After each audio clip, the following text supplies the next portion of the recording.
Bienvenidos, bienvenidas. Esto es País en Vivo por Argentinísima Satelital. Vamos a tener muchas entrevistas que nos van a dejar pensando, vamos a aprender mucho, nos vamos a informar y como siempre nos comprometemos a hacerlo con la mayor rigurosidad posible y con un muy buen contenido periodístico. Mi nombre es Florencia Dorante y quiero presentar al co-conductor de este programa, Jorge Romano. Bienvenido, Jorge. Muchísimas gracias, es un gusto estar contigo, Flor, y con la audiencia de Argentinísima Satelital. Claro que sí, 3 invitados notables.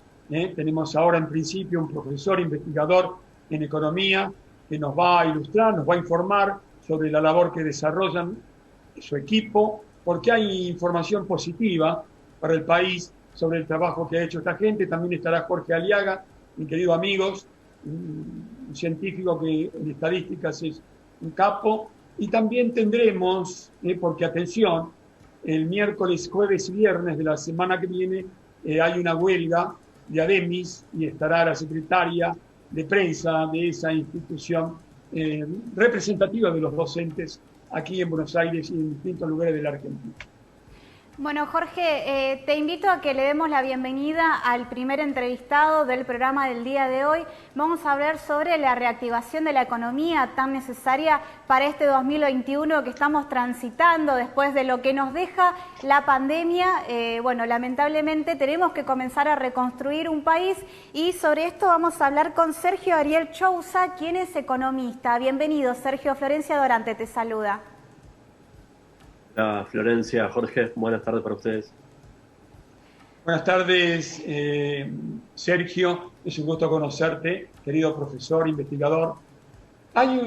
La forma en que se ha presentado la labor que ustedes vienen desarrollando, en algún medio, por ahí leí, un título que me atrapó, que es interesante e ilustrativo de esta Argentina que tiene que empezar a crecer. Y se trata nada menos con algo que ustedes dicen, que la construcción, ya lo digo textualmente, lo leí, ya trabaja en los niveles más altos en 22 meses. Y cuando uno piensa, Sergio, en que la industria de la construcción tiene que ver con casi todos los quehaceres del hombre y están ahí también casi todas las entidades que ponen en movimiento un país, uno dice, bueno, es muy importante este estudio. ¿Cuántas son las personas que te acompañan en esta investigación? A ver si nos podés ampliar un poquito más todo esto que ustedes dicen.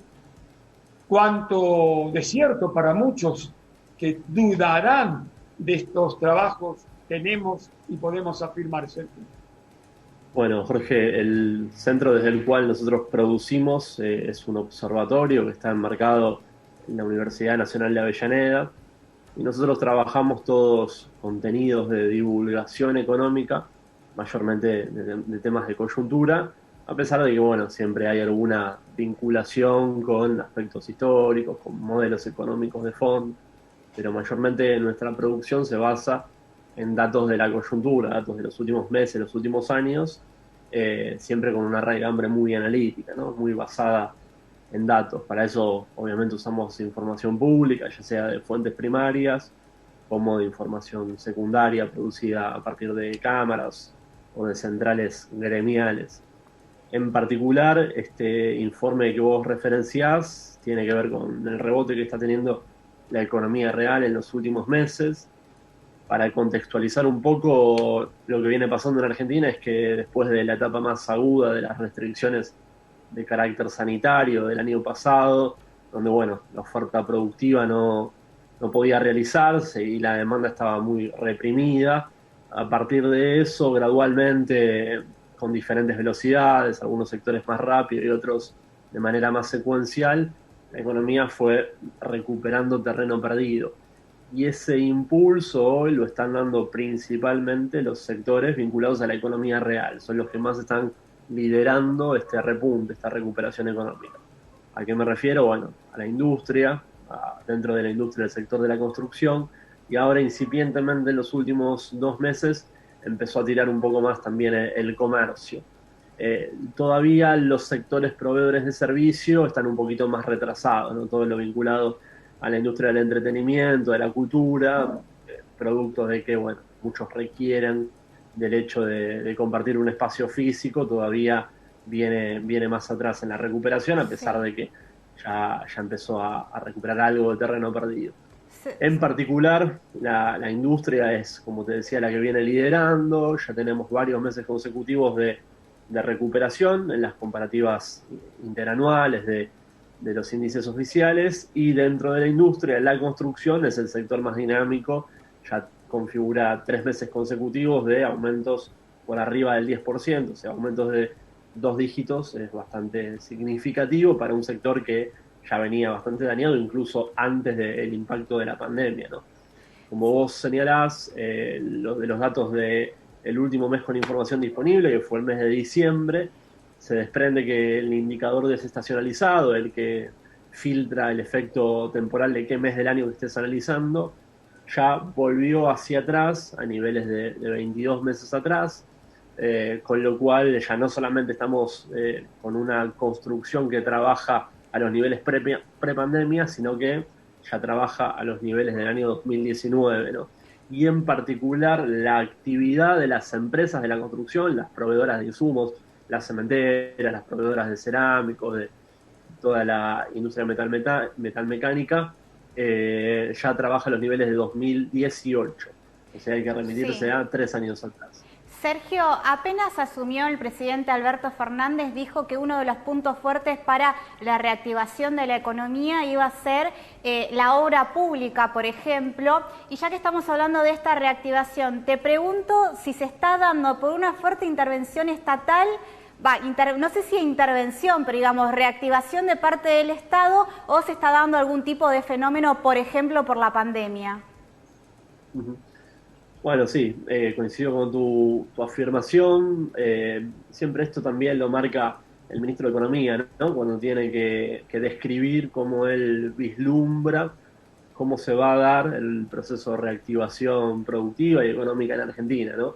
Él señala que el impulso lo van a dar estos sectores que tienen enormes efectos de multiplicación, porque una vez que se reactiva la industria, la construcción, eso tiene muchas actividades eslabonadas y tiene la capacidad de creación de puestos de trabajo de baja escala, en muchos casos de baja cualificación, no solamente de baja cualificación, pero principalmente de baja cualificación, que son muy inmediatos, ¿no? Que lo sienten muy rápido, positivamente, ¿no? La reactivación.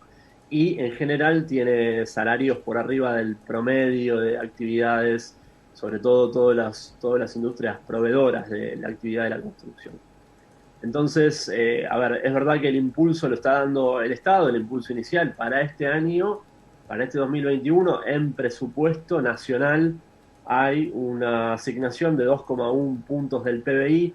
Para dar una noción monetaria, son algo así como 650.000 millones de pesos, y esto duplica al anterior presupuesto sancionado, que fue el de 2019. Ustedes recuerdan que en 2020 no hubo un presupuesto sancionado, solamente se prorrogó el de 2019.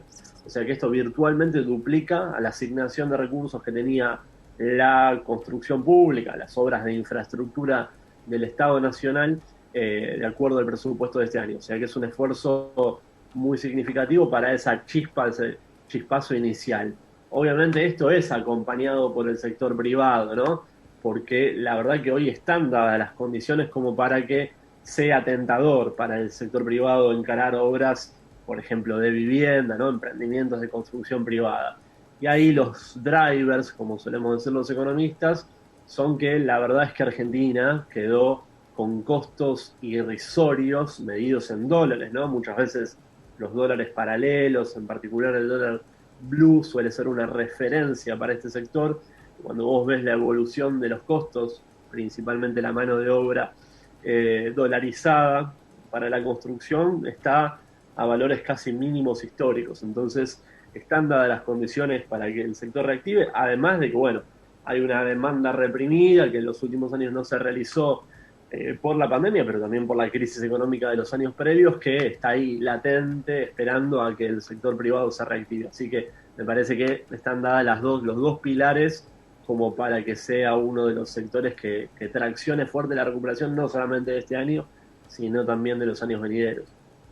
Querido profesor, bienvenidos a estos trabajos de investigación de parte de los especialistas de la economía de nuestra Universidad de Buenos Aires, de la Universidad Nacional de La Matanza, porque claro, los medios de La Matanza, dije, una universidad donde tengo muchos amigos, de Avellaneda, ¿no? Me corrigieron acá. Sí, igual el profe me lo iba a corregir, ¿no? Sergio. No, pero igual todas las universidades del conurbano trabajan estos temas. Sí. Bueno, lo que te quería decir es lo siguiente, así como comentario y pregunta a la vez.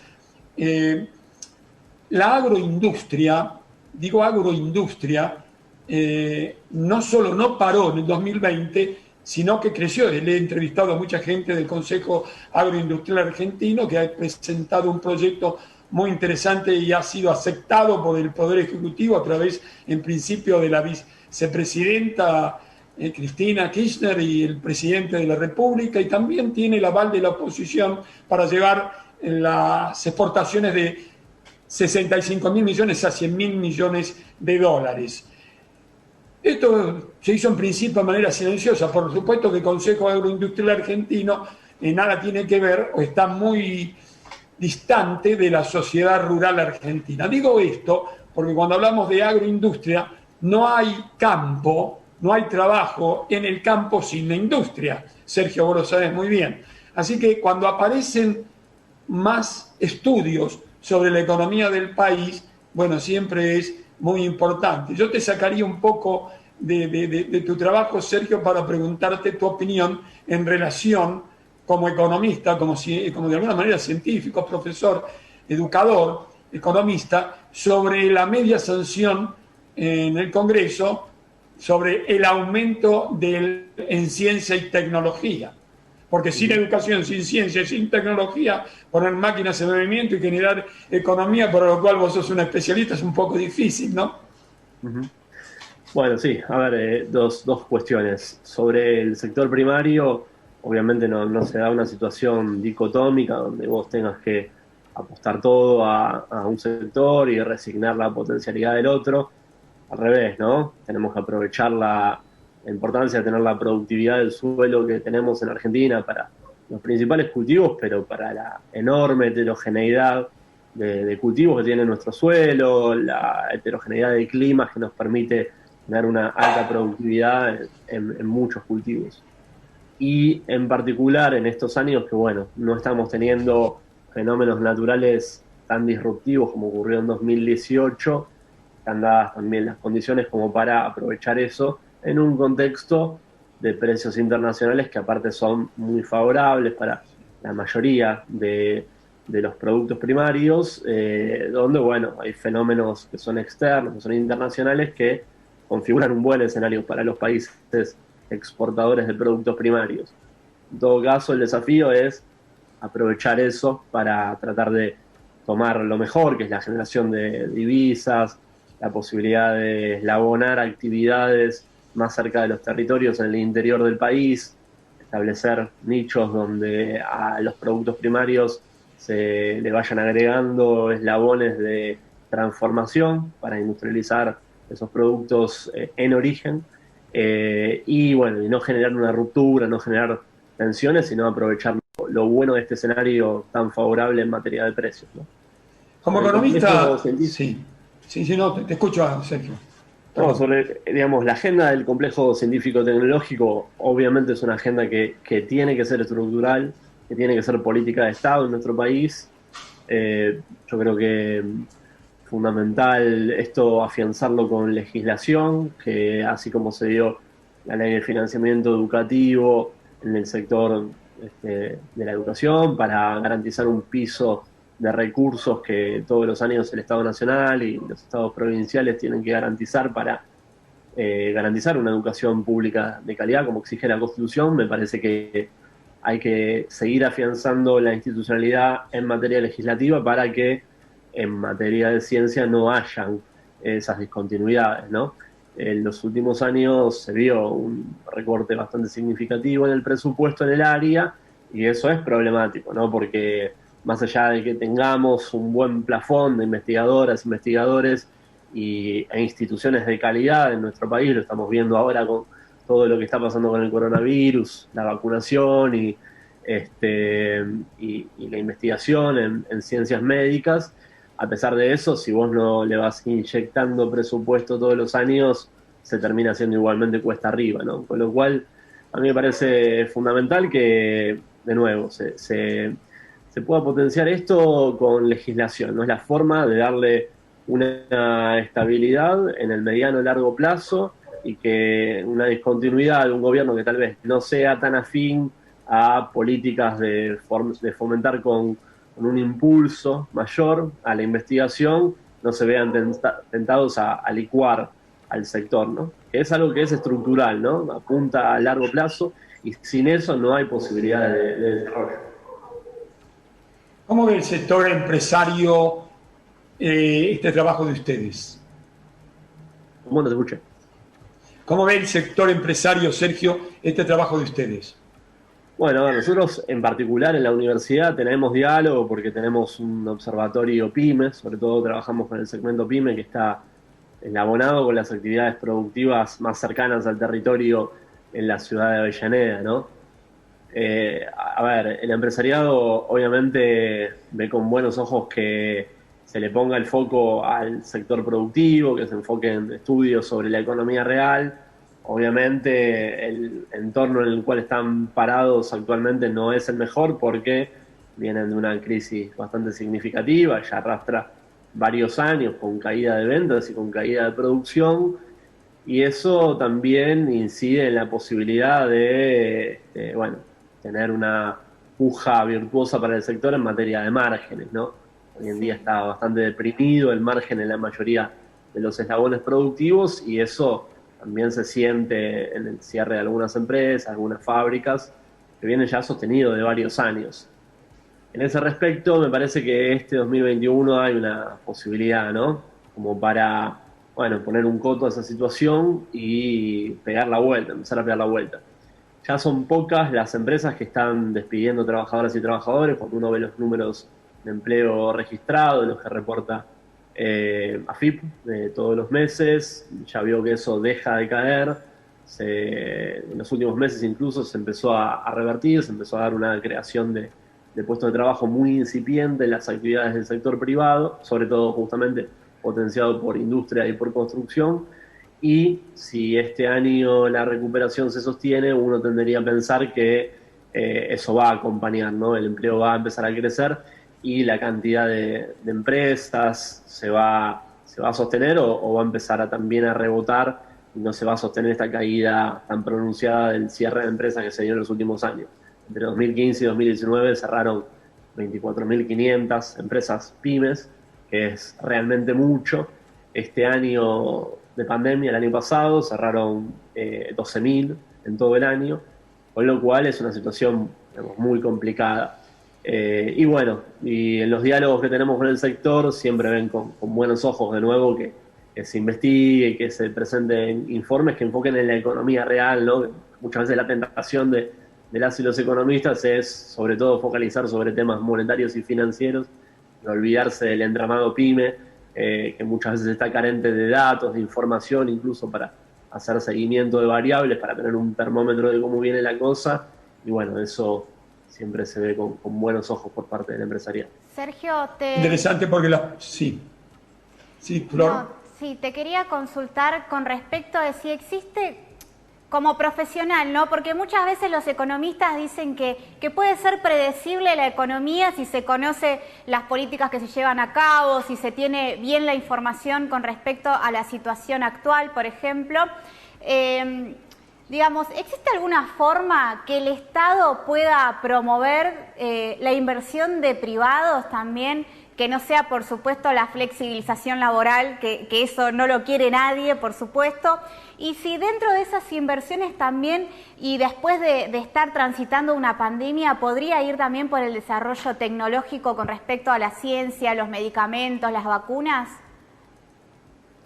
Bueno, definitivamente una de las principales formas de promover es tratar de que tu entramado científico-tecnológico tenga un gran componente de aplicación, ¿no? Me parece que Argentina tiene un buen plafón de estudios, investigadores, de institutos en materia de ciencias básicas, y la asignatura pendiente, que tal vez fue el paso que ya han transitado otros países con experiencias exitosas en esa articulación entre sector público y privado, es el de hacer ciencia aplicada, ¿no? A mejorar la productividad de muchos sectores, a tratar de avanzar en procesos que le den eficiencia a procesos productivos, y a eso, ¿no? La vinculación entre el sector público y el sector privado con ese puente que lo da el complejo científico-tecnológico. Hay experiencias importantes en Argentina, las hay con INVAP, por ejemplo, pero falta, ¿no? Me parece que esto siempre lo dice el ministro Salvarezza, no parece haber del todo un correlato entre cuál es la asignación presupuestaria en materia del PBI y cuál es el efecto multiplicador que eso implica en materia de incremento del PBI, de esa inversión, ¿no? Porque falta esa pata, ese pilar de la aplicación en ciencia.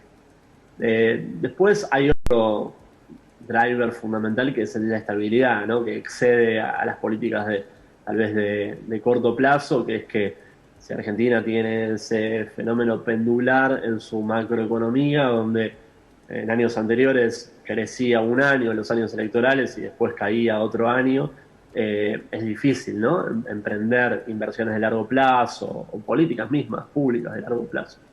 En los últimos años eso incluso se interrumpió, no solamente porque dejamos de crecer un año y caer otro, sino que caímos en 3 años consecutivos, ¿no? De 2018 a 2020.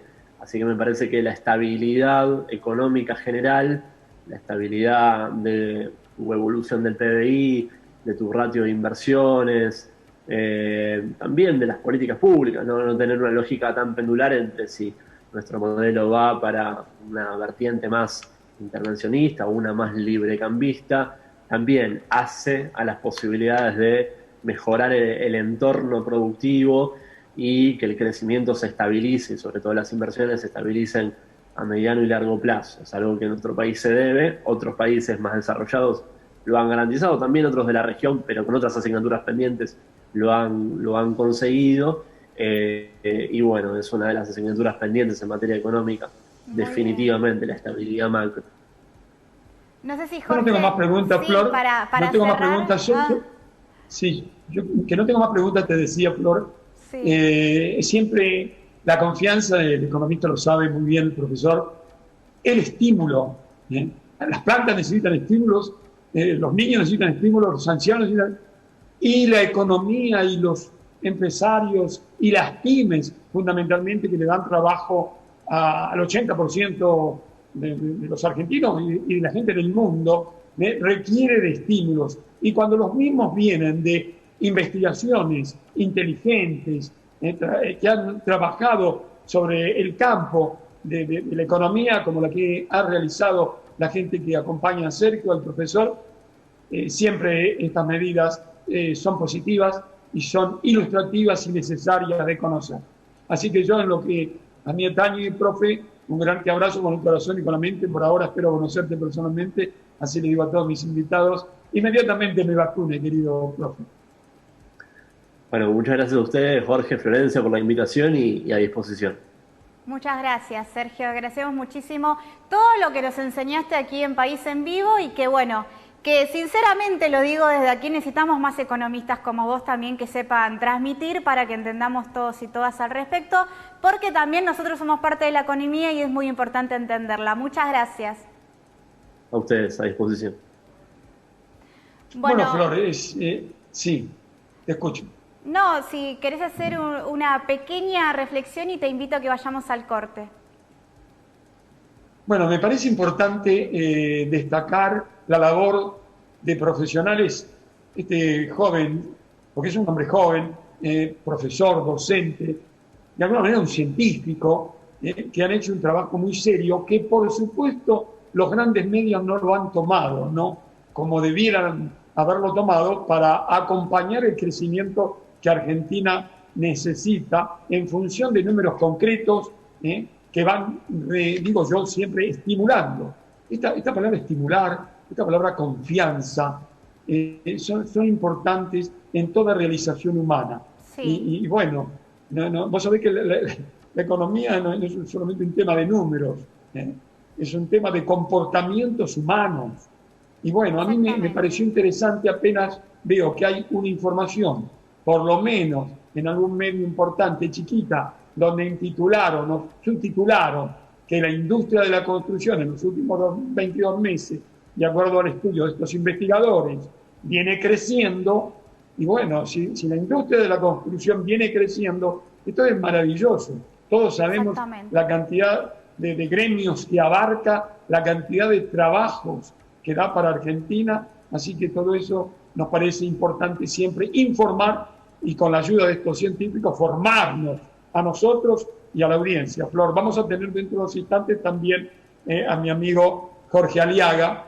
Quiero preguntarle algunas cositas muy interesantes porque se maneja muy bien con las estadísticas. Muy bien, entonces los invitamos a hacer un pequeño corte y ya volvemos con País en Vivo y muchísima más información e invitados.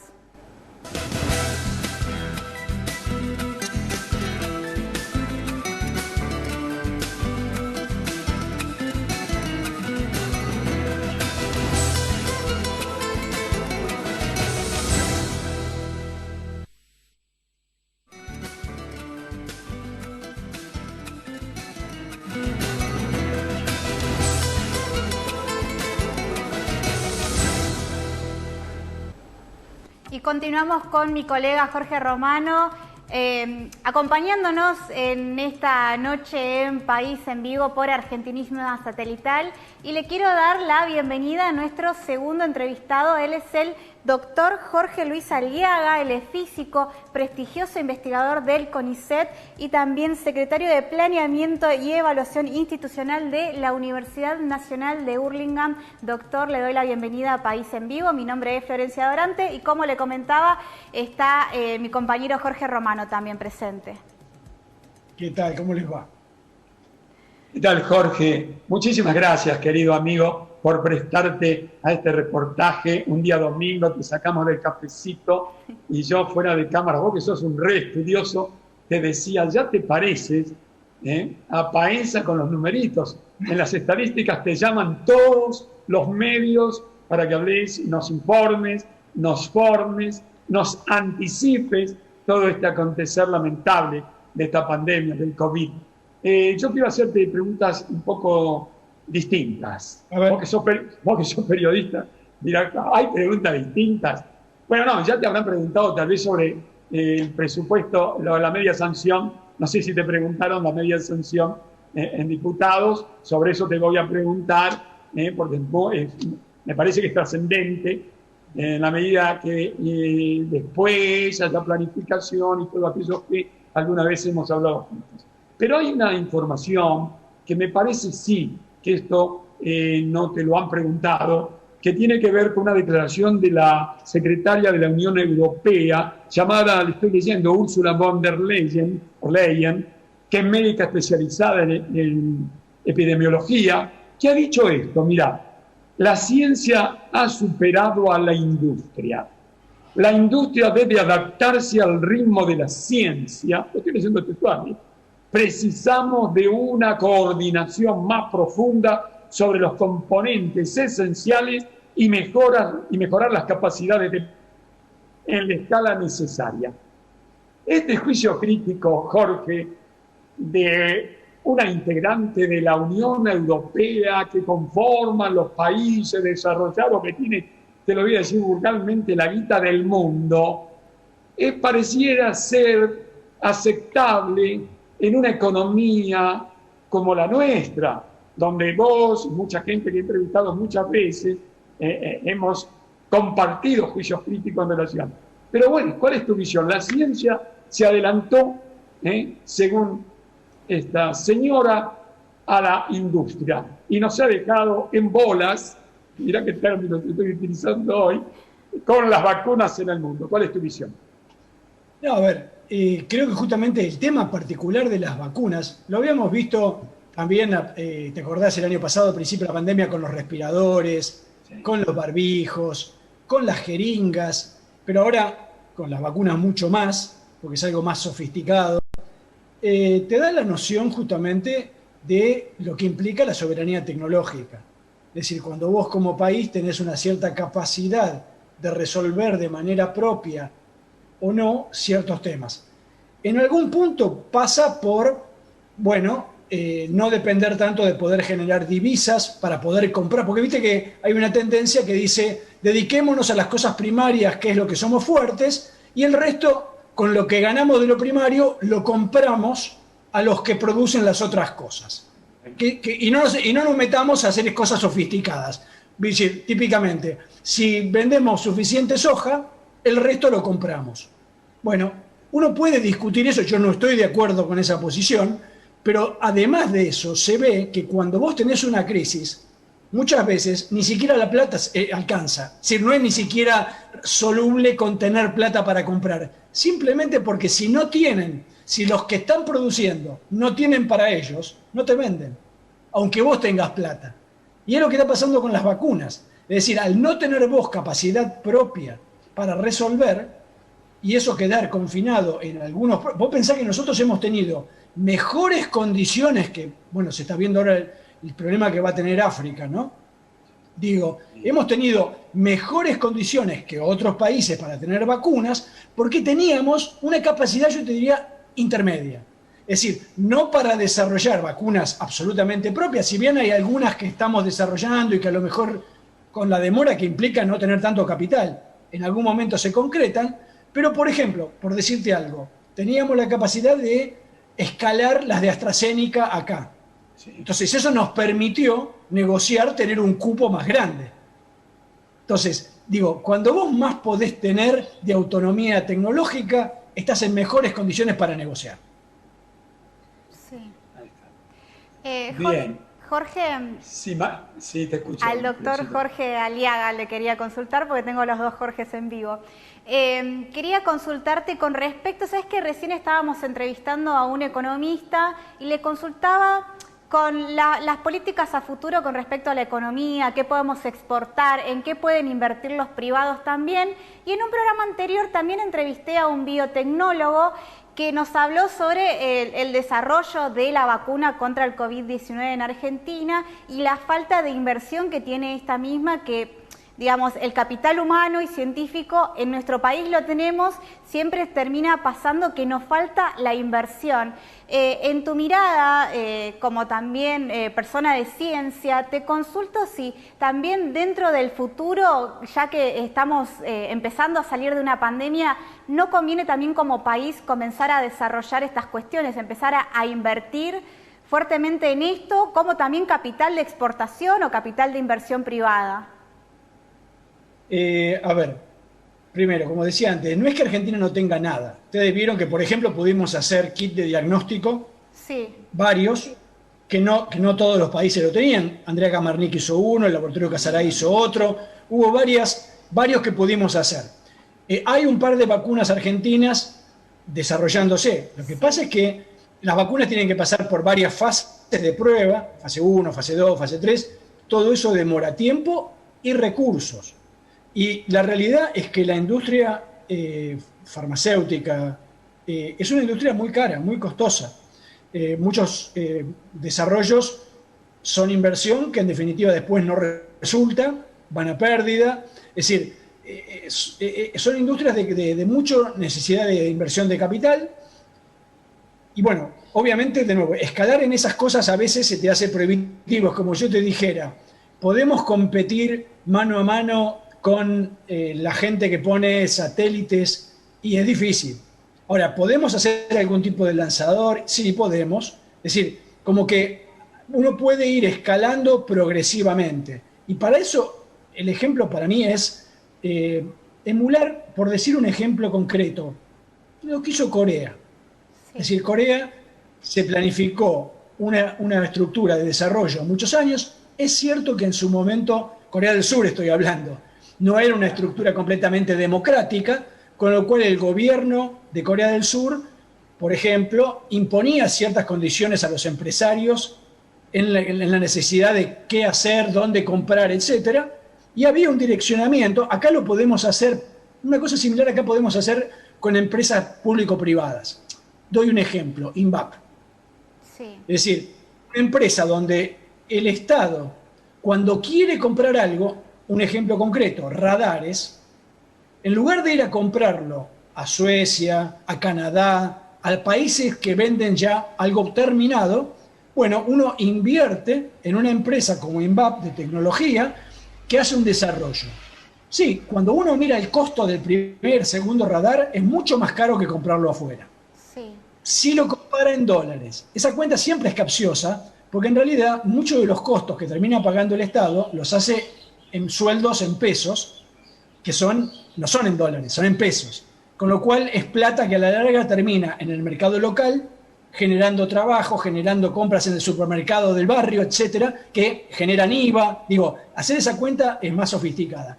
Pero además lo que no se cuenta es que cuando vos desarrollaste un radar en INVAP, atrás de eso aparecen 10, 20 pymes en Bariloche, en Córdoba, desarrollando pedazos que dan trabajo, que después, como adquieren capacidades, no fabrican radares, fabrican otras cosas que antes se importaban. Entonces, cuando el Estado elige algunos nichos estratégicos y los desarrolla con inversión estatal, que fue lo que hizo Estados Unidos hace 100, 150 años, lo que hizo después Corea, es decir, todos los países que lograron desarrollarse, en algún momento no es verdad que tenían libre mercado y se compraba donde era más barato. Sí. El Estado invertía sus recursos en desarrollar la industria local.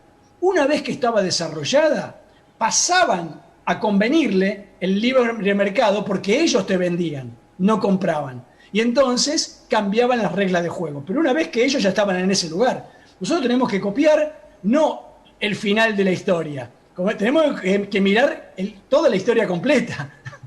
Claro, Jorge, que vos que sos un estudioso, un campeón, un ministro, te sueño de ministro tanto tiempo, pero quiero pero hay algo que sabes muy bien, ¿cómo te lo va a decir este periodista a vos? Pero al público.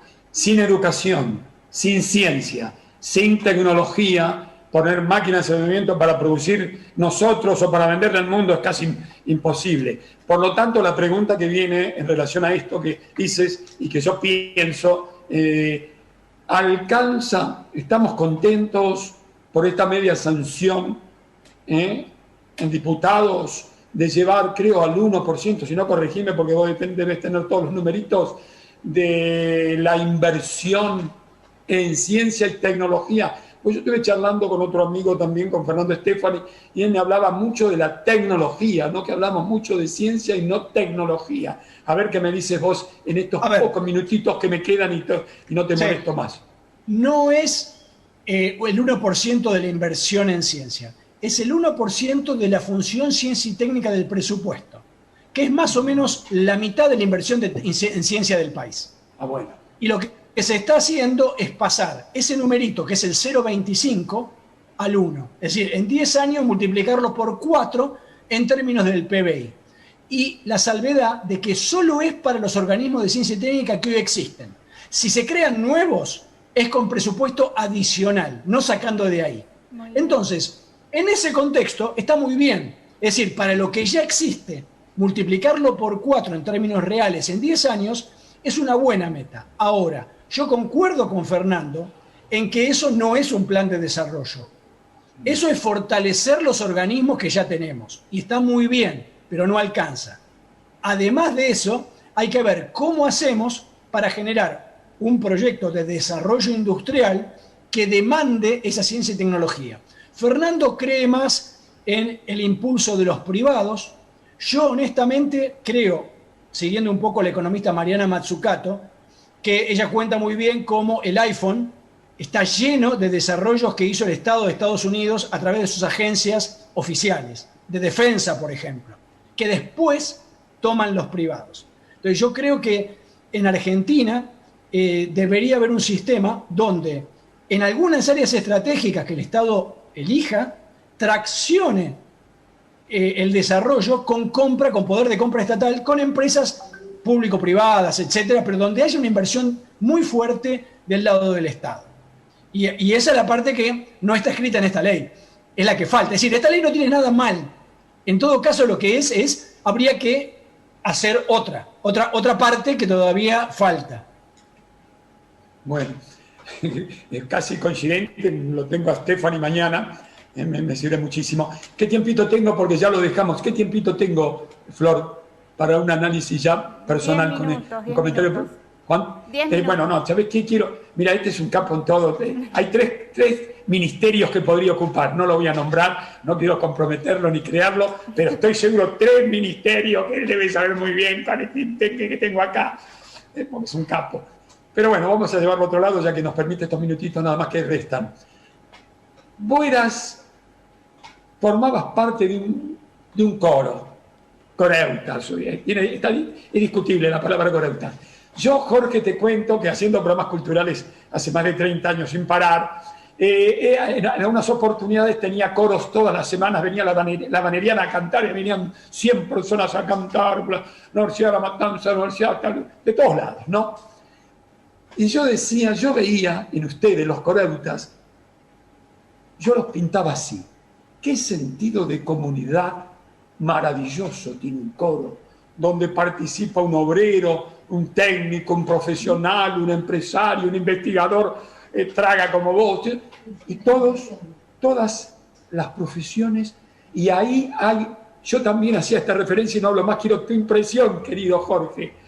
Yo qué veía además, veía un orden armonioso en un coro como si fuese la naturaleza misma. Así los presentaba. No cantas más, sé que tiene que acompañar de una pareja, unos hijos, alguien siempre, si no abandonás a la familia, porque hasta hiciste un viaje a Europa, no sé si fue el primero, con un coro que no me acuerdo de qué localidad.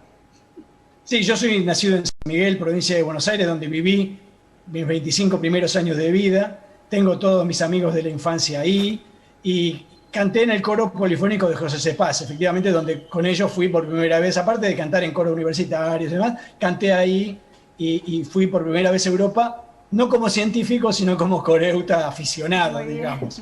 Y efectivamente, el coro tiene las características de toda actividad grupal.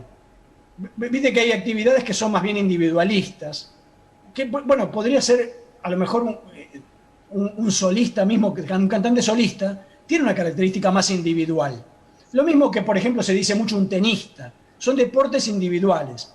En cambio, vos tenés deportes o tenés actividades culturales que son necesariamente grupales, donde ya, digamos, vos dependés mucho, no tanto de que se destaque una armonía. Yo no era buen cantante, yo lo que tenía era muy seguro. Es decir, yo entraba, tenía los ritmos, etc. Entonces, ese era mi aporte, no era la mejor voz, pero en un coro, alguien que, digamos, marque y haga las entradas, suma, aunque haya después otros que canten mejor. Y ese es el secreto muchas veces del coro, que se unen, más en un coro aficionado, ¿no? Como vos bien decías, no un coro de profesionales. Bueno, cada uno aporta lo suyo y lo que termina ocurriendo es que la suma es mucho más que las partes. ¿Qué relación tiene entonces un coro, por último, con la ciencia? No, a ver, tiene mucho que ver en esto que vos decías. La ciencia no es un trabajo individual. A veces se pone mucho el tema en lo que una persona se le ocurrió y la verdad es que a nadie se le ocurre nada de la nada. Uno permanentemente, a veces inconscientemente, digo inconscientemente porque no se da cuenta que lo escuchó antes y de golpe se cree que se le ocurrió, pero muchas veces uno lo que hace es un pequeño pasito, le dio una vuelta de tuerca sobre muchas cosas que hicieron otros, que escuchó otros. Entonces, necesariamente la ciencia es un trabajo cultural, social, colectivo. Es así como avanzan las cosas. Uno tiende a ensalzar en una persona, en decir, a tal persona se le ocurrió de la nada. Y cuando investiga un poco más, se da cuenta que se le ocurrió en un contexto donde muchas veces esas cosas ya estaban dando vuelta. Y a lo mejor la persona le pegó el golpecito o inclusive la reformuló de la manera que generó impacto. Es decir, que muchas veces las cosas son mucho más incrementales que lo que uno querría. Lord, yo no tengo más nada que decir, le ocupé a este científico argentino notable un tiempo de un domingo que nos concedió. Pienso que porque tiene es un tipo que tiene, yo soy socrático, es un tipo humilde, muy inteligente, y porque tal vez me respeta un poquito por los años y me ha concedido este reportaje. Mira, Jorge, te mando un abrazo con esto y con esto. Espero dártelo personalmente. Muchas gracias a ustedes, muy amables. Que tengan buen domingo. Muchísimas gracias, Jorge, por estar en País en Vivo con nosotros. Gracias a ustedes. Bueno, muy interesante, Jorge. Un capo total, ¿viste? Un genio total. Le hemos aprendido muchísimo y también nos ha dicho la realidad, ¿no? Muchas veces queremos pintar la realidad de colores, digamos, como diciendo, bueno, surgen nuevas leyes, surgen nuevas propuestas, surgen nuevos presupuestos, pero hay que preguntarle a los que saben si falta todavía un poco. Y me parece muy interesante también lo que nos proponía Jorge con respecto a esta ley que está siendo tratada en el Congreso. Es un hombre muy preparado, respetado por sus pares. Existe, como en todo la ciencia, también algunas miserias humanas. La semana pasada hice referencias a la problemática que existió nada menos que entre Jonas Salk y Sabin, que murieron enojados entre ellos. Cuando alguien me dice, ¿te vas a aplicar la vacuna rusa? Sí, yo me la apliqué la vacuna rusa en 1957, 58, cuando era un niñito, o Sabin la hizo en Rusia. Esto se discute todavía, pero de todo lo que he investigado, esto se lo tenía que haber preguntado a Jorge, que es un investigador, de todo lo que yo he investigado, Jonas Salk también Rusia lo quiso, la Unión Soviética en esa época se lo quiso llevar y él no aceptó, ya había hecho lo suyo. Murió a los 80 años, 90 y pico, estaba trabajando en cáncer, y Sabin llegó a decir que lo que él hacía, y está grabado, eso era química de cocina. Sí. Espero que a Jorge no le tengan tanta envidia, ni tantas cosas que siente. No todo es tan así, ¿no? En esa competitividad a veces que es bueno en algunas cosas y son muy malas en otras. Bueno, claro, yo analizo un poco desde el punto de vista sociológico, también me dicen los filosóficos sobre la vida. Amo los científicos, porque lo entrevisté. Mirá, de mi primer trabajo en Radio El Mundo, yo hice una entrevista a Leloir. O sea, te estoy dando hace 1000 años. Y lo encontré a Leloir, que no me daba bola a mí, a nadie, y de casualidad que me dejó entrar el encargado en un lugar, un sábado, me dijo, vení un sábado. Digo, si no me da la nota, me echan del programa La Vuelta al Mundo que dirige Leopoldo Costa. No te da nota a nadie, qué sé yo. Entonces me di lástima, flaquito, con mi trajecito y un terrible, que era enorme, geloso, no me acuerdo qué marca era el grabador. Sí. Y bueno, fui un sábado, y me dijo, bueno, pide pasar.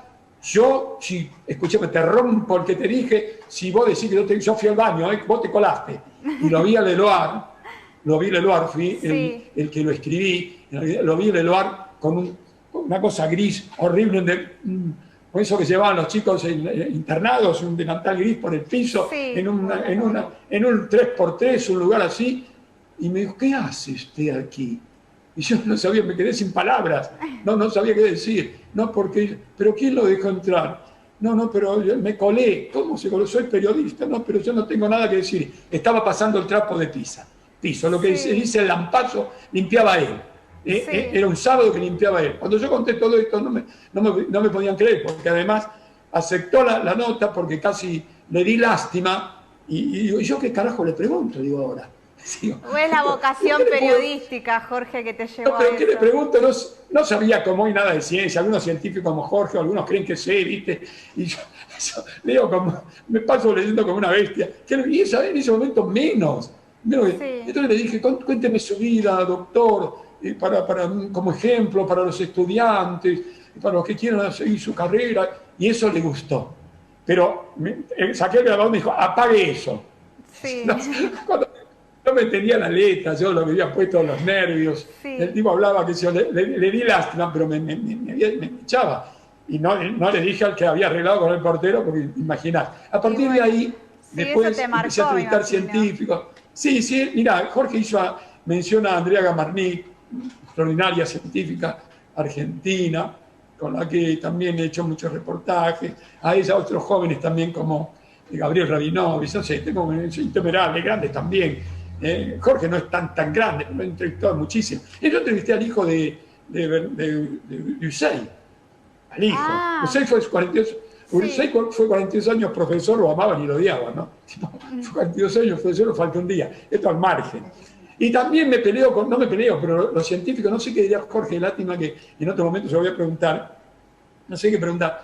Yo dije que el CONICET no lo creó Ursay. Le pregunto a los científicos, ¿quién creó? Sí, porque Ursay creó el CONICET. No, el CONICET lo creó Perón en 1951, el 17 de mayo. Frondizi, por razones muy inteligentes, no sé si había arreglado con Perón, por no tener problema con los milicos, qué sé yo, le cambió nada más que una letra, era Consejo Nacional de Investigaciones Técnicas y Científicas.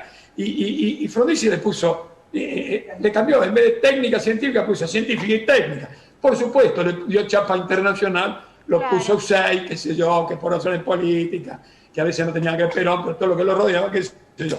Pero Frondizi no hizo solo eso. La Unión Obrera, la Universidad Obrera que creó Perón, Frondizi le cambió el nombre y le puso UTN.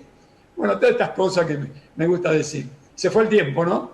Sí, nos vamos a una pequeña pausa, Jorge, así no le quitamos tiempo también a nuestro tercer entrevistado, que tenemos muchísima información y 1 hora y media nada más. Parecería mucho, pero la verdad es que tenemos tantas voces para sumar a nuestro programa que nos terminamos quedando cortos. Pero te digo algo, que la dueña de Ruth, que me llamó para que colabore con esto, que vea esta nota, porque Aliaga es un capo, total. Completamente esta nota fue de acuerdo. extraordinaria. Muy bien, Jorge, te invito a que vayamos a un pequeño corte y ya volvemos.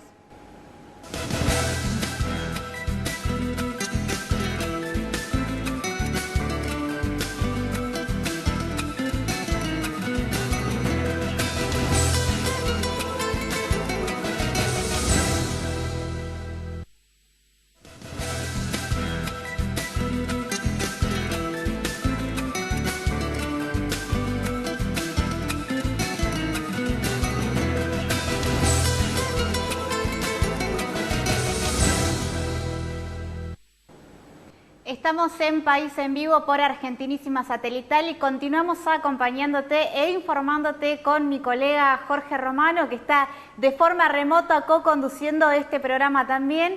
Y le quiero dar la bienvenida a nuestra tercera entrevistada. Ella es María Isabel Grau, es secretaria de prensa de ADEMIS, también profesora de Historia, egresada de la Facultad de Filosofía y Letras de la Universidad de Buenos Aires y actualmente ejerce en lo que es enseñanza secundaria y primaria. Te doy la bienvenida, María Isabel, a País en Vivo. Hola, ¿qué tal? Buenas tardes. Buenas tardes, querida docente María Isabel. ¿Cómo te dice María Isabel? ¿María, Mari? Marisabel, me dicen todos juntos. María Isabel, todos juntos. Bien, María Isabel. Hace muchos años que hacemos programas educativos, yo en lo personal, con docentes, con estudiantes, competencias de lengua y literatura, hice 7 años, Encuentro del Saber, competencias de agua, energía y minería latinoamericanas, siempre con docentes, siempre digo que maestra es una palabra sagrada. Todos creo que coincidimos en que es importante iniciar las clases de nuestros niños, de nuestros jóvenes, pero todos sabemos, creo, o debiéramos saber, 2 cosas. En primer término, la falta de infraestructura adecuada en la ciudad de Buenos Aires para dar cumplimiento a los estrictos, como debieran ser, protocolos por el COVID-19. Y además, también algo que mucho no se habla, de aquellos abuelos y abuelas que están cuidando porque la mamá y el papá trabajan, la mamá trabaja, la pareja y qué sé yo, y la cuestión que los niños están a cargo de esta gente que es vulnerable, que son, vamos a hablar claro, aunque nos duela, que son los que en el mundo se mueren, la mayoría por este tema del COVID. Ustedes, María Isabel, tienen anunciado un paro por el cual te llamamos para miércoles, jueves y viernes. A ver si nos informás como maestra, como sindicalista, como amante de la defensa de tus pares, con toda la honestidad y la fuerza y la inteligencia que lo haces, ¿por qué este paro y cómo es la circunstancia actual? Bueno, efectivamente, Jorge, como vos planteabas en un comienzo, la docencia en la Ciudad de Buenos Aires está convencida de que no hay nada que reemplace la presencialidad. Para llevar adelante el proceso de enseñanza y aprendizaje se necesita esa presencialidad, se necesita el espacio colectivo de la escuela, las aulas. nosotros y nosotras queremos volver a esa presencialidad, pero queremos hacerlo cuando sea seguro para las familias, para las trabajadoras y los trabajadores de la educación, para que no se ponga en riesgo la salud de nadie y para que no se pongan en juego esas vidas que, como vos decís, nosotros entendemos que son muertes evitables las que se producirían por ese incremento de los contagios si se abren las escuelas a la actividad presencial de la manera en la que se está proponiendo. Desde ADEMIS hemos convocado a la asamblea que realizamos el día jueves, en la que más de 500 compañeros y compañeras definieron un paro de 72 horas, porque entendemos que esas condiciones de las que vos hablabas no están dadas en la Ciudad de Buenos Aires y en la mayor parte de los territorios del país para poder pensar en una vuelta a la presencialidad.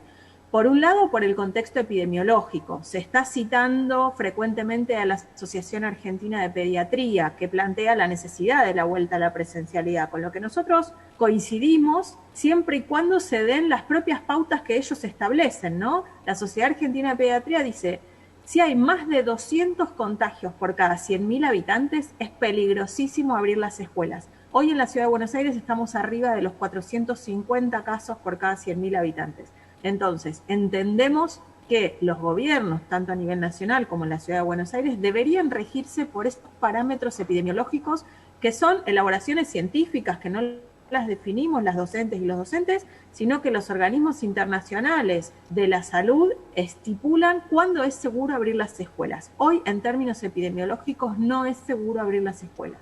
Y a esto tenemos que sumarle, como vos también decías, las condiciones de infraestructura. Las escuelas no tienen los espacios con la ventilación adecuada. Hay muchísimas escuelas que las aulas dan a patios cerrados, que no tienen ventilación, que no tienen ni siquiera ventanas en muchos casos. Entonces, todos esos espacios no pueden ser utilizados. Y a eso tenemos que sumarle la limpieza, la falta de elementos de higiene. El gobierno de la ciudad no ha enviado el alcohol en gel, la lavandina, los elementos de limpieza en las cantidades necesarias.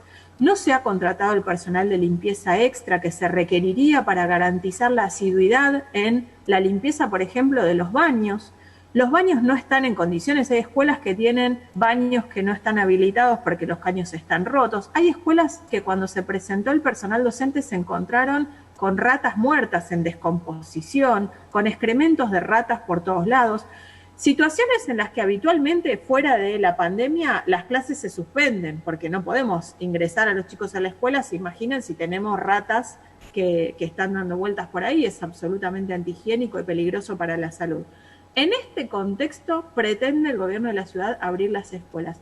Y no solo las docentes y los docentes estamos muy preocupados, sino que las familias también. Se ha organizado un grupo de familias por el retorno seguro que están planteando que como familias van a adherir a esta convocatoria al paro de 72 horas y no van a mandar a sus hijos e hijas a las escuelas ni miércoles, ni jueves, ni viernes, porque efectivamente reclaman condiciones seguras, condiciones epidemiológicas, de infraestructura, de garantía de materiales, de espacios. Pero además también se plantea una cuestión que para nosotros es muy importante, que es lo pedagógico. El gobierno de la ciudad elaboró un protocolo que, como vos señalabas, la verdad es que no es para nada riguroso, porque establece, por ejemplo, para el nivel inicial, que cuando la condición del distanciamiento no pueda cumplirse, porque obviamente los niños de 4 o 5 años es muy difícil garantizar que se respete el 1,50 m, 2 metros que deben tener con sus compañeritos y compañeritas, se deben extremar las otras medidas de seguridad. ¿Cuáles serían? Bueno, ponerse barbijo, ponerse alcohol en gel muchas veces. ¿Eso garantiza que no haya la cantidad de contagios que puede llegar a haber en un establecimiento educativo donde se usan espacios cerrados, donde hay contacto de muchos chicos y chicas? Y la verdad que no. Y otro elemento que es fundamental tiene que ver con el transporte. El gobierno no ha garantizado transporte escolar. Sabemos que el transporte público es uno de los principales vectores de contagio a nivel mundial. Y la verdad es que la cartelería que han dispuesto en todas las paradas de colectivo diciendo denle prioridad a los docentes y estudiantes, efectivamente no funciona. Nosotros tuvimos esta semana una cantidad enorme de compañeras y compañeros docentes que veían los colectivos pasar, que no frenaban, porque ya están saturados, ya hay mucha más cantidad de personas usando los medios de transporte público de la que debería. Entonces vamos a un escenario en el que si funcionaran las escuelas como pretende el gobierno de la ciudad, que implica el movimiento de 1.200.000 personas diarias, Bueno, genera una situación realmente peligrosa y lo más trágico es que el gobierno efectivamente sabe que esto va a generar una disparada de los contagios. En las primeras reuniones que tuvimos en enero, el gobierno advirtió a través de los funcionarios del Ministerio de Educación que ellos ven un escenario de apertura total y en unos meses de cierre total de las escuelas y del resto de las actividades, a un escenario como está ocurriendo en Europa, ¿no? Nosotros frente a eso lo que planteamos es que deberíamos evitar ese escenario, Sí. tomar las medidas necesarias para no llegar a un escenario de escalada de los contagios, porque eso significa, como vos decías también, muertes de adultos mayores, muertes de personas que tienen enfermedades de base, de personas que están en riesgo, y que esas muertes podrían evitarse. Totalmente. Entonces, ¿para qué llevar adelante esta política? Isabel, te consulto con respecto a qué le ofreció el gobierno de la ciudad a los docentes con respecto, en el momento, digamos, que ocurra un pico epidemiológico, que llegue el invierno, que no se puedan dar las clases con las ventanas abiertas o en los patios. ¿Hay alguna alternativa para poder reforzar lo virtual, digamos, poder adaptar el contenido o de conectividad a los chicos que no lograron tenerla en 2020? ¿Hay alguna alternativa a lo o 100% presencial, sí o sí, es la única opción que les ofrecen? Bueno, por un lado, el gobierno de la ciudad disminuyó en 371 millones el presupuesto del programa del Plan Sarmiento, que es el programa que entregaba computadoras, equipos a los chicos y chicas estudiantes, con lo cual ahí ya tenés una parte de la respuesta, ¿no? En lugar de entregar más dispositivos previendo la virtualidad, se van a entregar menos. Por otro lado, lo que hizo el gobierno fue dejar librada a la conducción de cada escuela la definición de cómo se lleva adelante esta presencialidad, y en el caso de las escuelas que no tengan la cantidad de espacios con ventilación, con los metros cuadrados necesarios y demás, que se elabore un esquema de sistema mixto, ¿no? De una parte de presencialidad, una parte de virtualidad.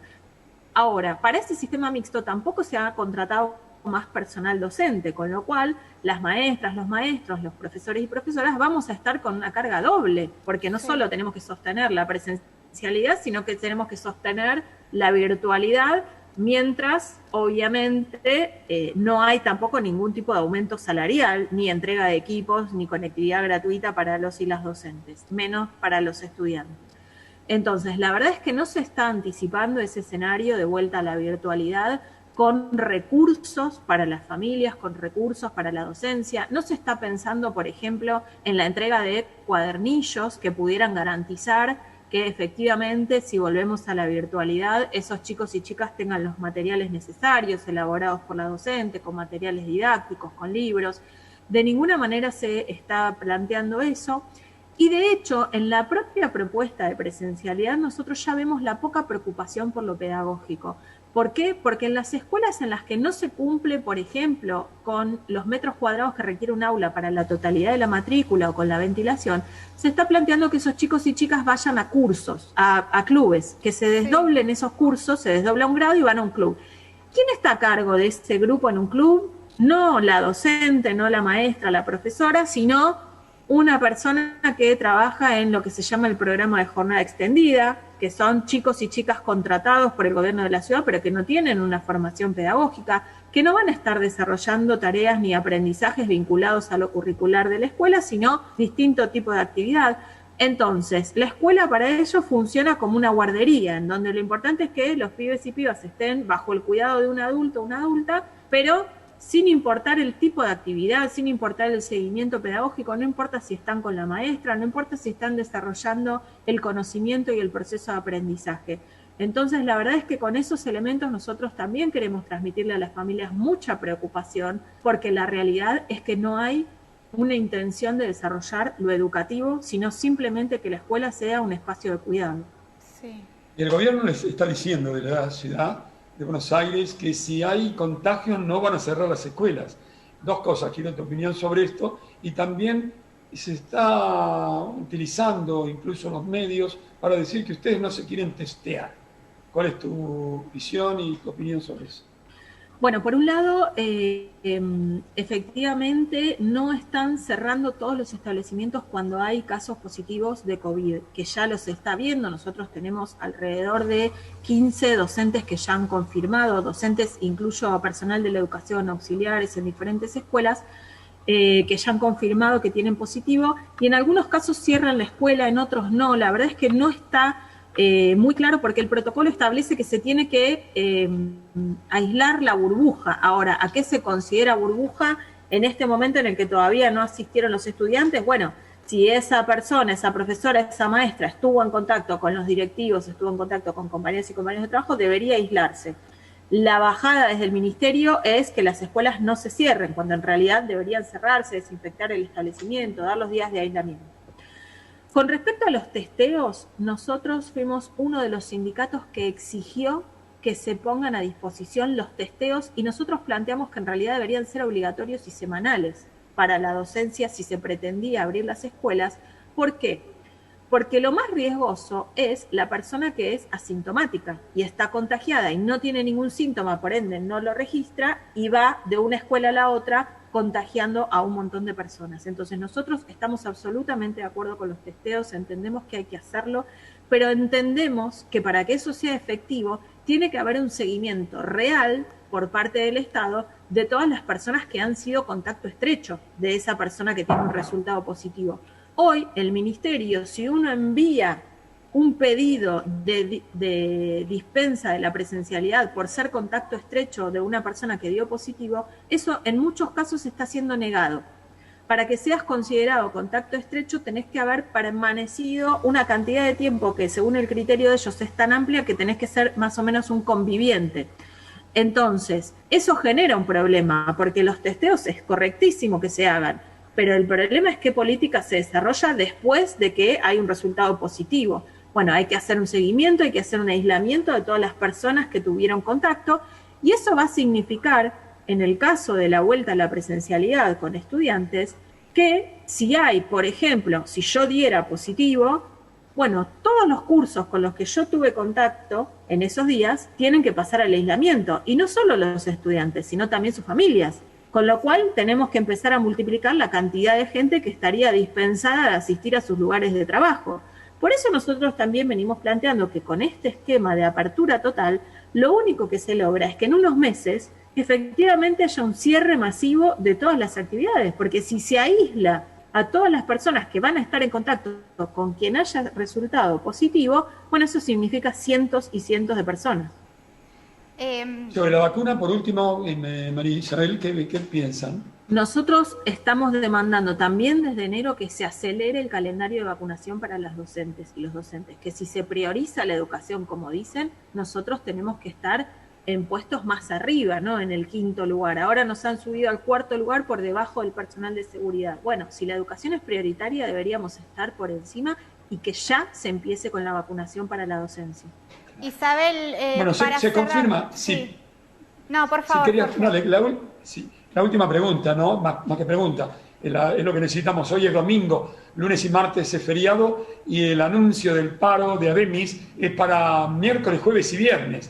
¿Ya están informados todos los trabajadores que conforman y que responden al sindicato de ustedes? ¿Es solamente Capital Federal? Es solamente en la ciudad de Buenos Aires, pero pueden adherir a nuestro paro afiliados y no afiliados al sindicato. Puede adherir cualquier trabajador y trabajadora de la educación de la ciudad, está amparado por este paro. Nosotros ya hemos comunicado a las autoridades, ya hemos comunicado a cada escuela para que todas las docentes y los docentes que quieren adherir puedan adherir a esta medida de fuerza, y el viernes 19 vamos a realizar una asamblea para analizar la continuidad de las medidas de lucha. Isabel, tengo más preguntas. Sí, nos estamos quedando sin tiempo, pero me gustaría preguntarte cortito esto. ¿Qué sucede si un docente, como trabajador, dentro de su espacio laboral, como en cualquier otro trabajo, contrae una enfermedad que lo puede perjudicar gravemente? ¿Puede responsabilizar a la escuela o al gobierno de la ciudad por haber contraído esta enfermedad? Bueno, es muy difícil saber dónde uno la contrae la enfermedad, sí, en este caso, ¿no? Entonces, Lo que sí nosotros hemos reclamado, no está funcionando del todo, pero entendemos que se iban a generar los mecanismos, es que sea considerada una enfermedad laboral y por ende uno haga la denuncia correspondiente en la RT. Muy bien. Eso entendemos que se ha considerado y que es algo que se puede llevar adelante. Lo que me parece muy importante destacar para informar que el gobierno no ha considerado es las dispensas de asistencia a la presencialidad para quienes convivan con personas de riesgo. Todas las personas que conviven con adultos mayores o, por ejemplo, docentes que tienen hijos e hijas con enfermedades, con diabetes, con alguna enfermedad cardíaca, no están siendo dispensados de asistir a la presencialidad. Y eso es gravísimo, porque se está poniendo a las trabajadoras en un lugar de tener que renunciar a su trabajo para no poner en riesgo la salud de sus hijos e hijas o de sus familiares con quienes conviven. Entonces nosotros exigimos al gobierno que se otorgue esa dispensa. Bueno, muy bien. Y bueno, está este espacio aquí en País en Vivo con Jorge también. Te ofrecemos este espacio para comunicar lo que vos necesiten y lo que los docentes requieran. Muchas gracias, Isabel. Muchísimas gracias a ustedes. Buenas tardes. Hasta siempre, María Isabel. Nada es más importante en una sociedad que un maestro. Gracias. Bueno, Jorge, muy buenas las entrevistas que nos propusiste en el programa el día de hoy. Mabel también, que está ahí colaborando en la producción de este programa. La verdad es que hemos aprendido muchísimo, nos hemos informado y, como siempre digo, con muy buena calidad. Así que bueno, te quiero felicitar también como colega del espacio que estamos haciendo. Lo mismo a vos, joven colega, con la que trabajo con muchísimo gusto. Por tu riqueza de vocabulario, por tus estudios, por tu vocación y también por tu decisión a emitir a veces determinadas opiniones que otros callarían. Así que siempre es un gusto charlar contigo. Lo mismo opino, Jorge. Bueno, te abrazo hasta el próximo programa y abrazo también a todos quienes estuvieron del otro lado aquí acompañándonos en País en Vivo. Muchas gracias. Hasta entonces. Cerramos de esta forma.